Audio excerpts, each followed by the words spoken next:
जय गुरुदेव। प्रणाम सभी को। हम पढ़ रहे थे लास्ट टॉपिक विरुद्ध आहार के बारे में। अब हम आज का टॉपिक पढ़ेंगे। आज का टॉपिक है जल और आहार का संबंध। जल की गिनती यद्यपि आहार में नहीं की जाती और न उसे खाद्य पदार्थ माना जाता है, तो भी वो हमारे आहार का एक बड़ा अंश होता है। हमारे भोजन की कोई वस्तु ऐसी नहीं होती जिसमें जल तत्व ना हो।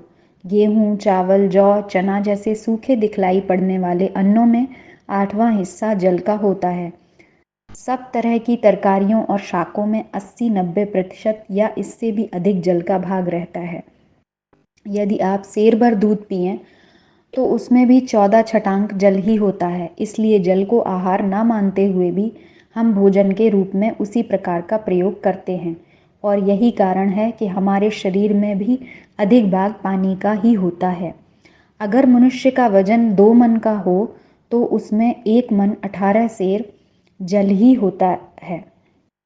इतना आवश्यक, उपयोगी और सुलभ होने पर भी अधिकांश व्यक्ति इसका उपयोग ठीक ढंग से नहीं करते। कितने ही बार लोग तो ऐसे हैं कि जिनको बिना कुछ खाए पिए प्यास ही नहीं लगती।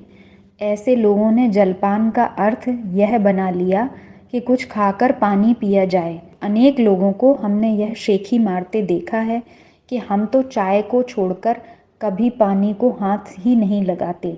इसी प्रकार अमीर लोग पानी की जगह प्रायः शरबत, सोडा, लेमनेड, ठंडाई, लस्सी पीना ही अमीरी का चिन्ह समझते हैं।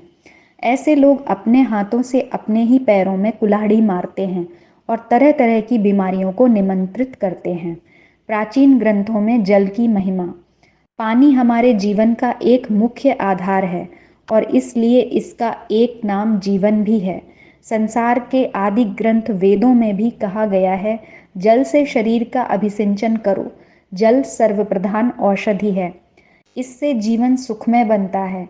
एक अन्य स्थान पर प्रार्थना करते हुए कहा है, जल हमें सुख दे, सुखोपभोग के लिए हमें पुष्ट करे।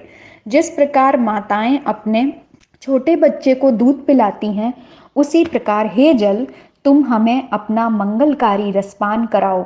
तुम हमारे मलों का नाश करो। महर्षि चरक ने तो अपनी संहिता में लिखा है कि उत्साह, बल और धैर्य देने वाले सब पदार्थों में जल सर्वश्रेष्ठ है। जल का ही ठीक लाभ हम तभी प्राप्त कर सकते हैं जब उसे शुद्ध, स्वच्छ, ताजा और ठंडे रूप में पिएं। वैसे तो जल सब प्रकार के आहार में सम्मिलित रहता ही है, पर वह उतना ही होता है जिससे उसका परिपाक शरीर के भीतर हो सके। इससे हमको अपने शरीर की सफाई के लिए अतिरिक्त जल का प्रयोग करना अनिवार्य है।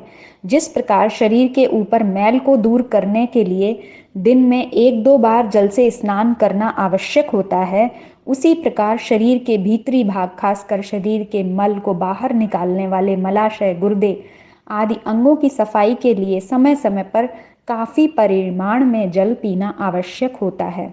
जिस प्रकार जल द्वारा नियमित रूप से धोई जाने वाली नाली साफ रहती है, उसमें ना कोई चीज सड़ती ना बास आती है, उसी प्रकार नियम पूर्वक जल पीते रहने से हमारे मल बाहर निकालने वाले अवयव भी स्वच्छ रहते हैं और उनमें ताजगी आती रहती है।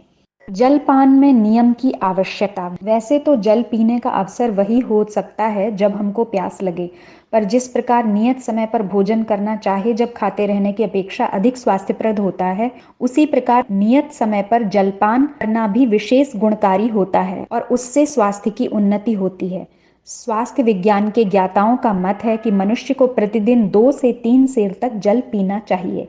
सुबह उठकर आधा सेर 3 पाव जल पी लेना स्वास्थ्य की दृष्टि से बड़ा हितकारी माना गया है। हमारे प्राचीन ग्रंथों में इसका नाम उषापान है और इसको अमृत समान गुणकारी बतलाया गया है। उस समय पेट खाली रहता है और इससे जल पीने से शरीर की सफाई अच्छी तरह से हो जाती है। दस्त साफ होने में भी सहायता मिलती है। इसके पश्चात दोपहर के समय जब भोजन किए 1.5-2 घंटे व्यतीत हो चुके हों, थोड़ा पानी पी लेने से भोजन की आंतों में आगे सरकने की सुविधा होती है। इसी प्रकार रात को सोने से कुछ पहले 1 गिलास जल पी लेने से शरीर के मल पृथक होकर बाहर निकलने योग्य स्थिति में आ जाते हैं। इस प्रकार जल पीने में खास तौर पर जिन बातों का ध्यान रखना आवश्यक होता है कि भोजन के थोड़ी देर पहले या खाने के बाद ही उसे न पिया जाए। जल पीना उसी समय अधिक उत्तम होता है जबकि आमाशय खाली हो और आहार पचने के लिए छोटी आंत में पहुंच चुका हो। आमाशय से आंतों में खाना पहुंचने में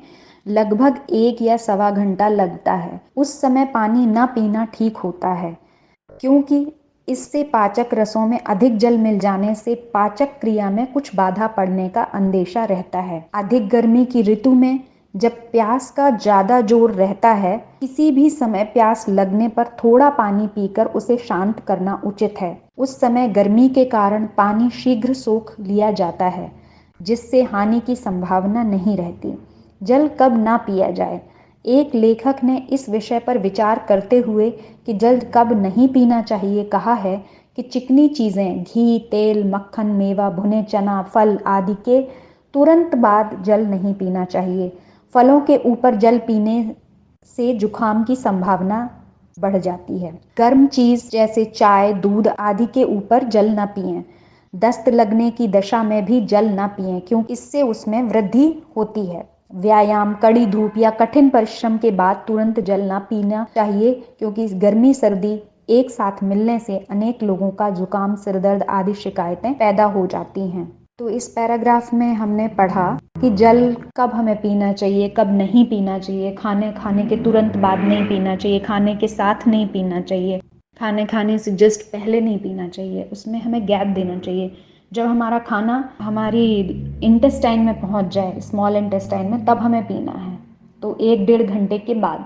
और जब हमें बहुत तेज प्यास लगे तब पीना है। और सुबह खाली पेट लेकिन उठते ही हम जितना जल पी सकते हैं उतना पिएं, उससे हमारे जो है वो बॉडी में जो आते हैं उनकी सफाई में सहयोग मिलता है। तो चलिए, जय गुरुदेव, प्रणाम सभी को।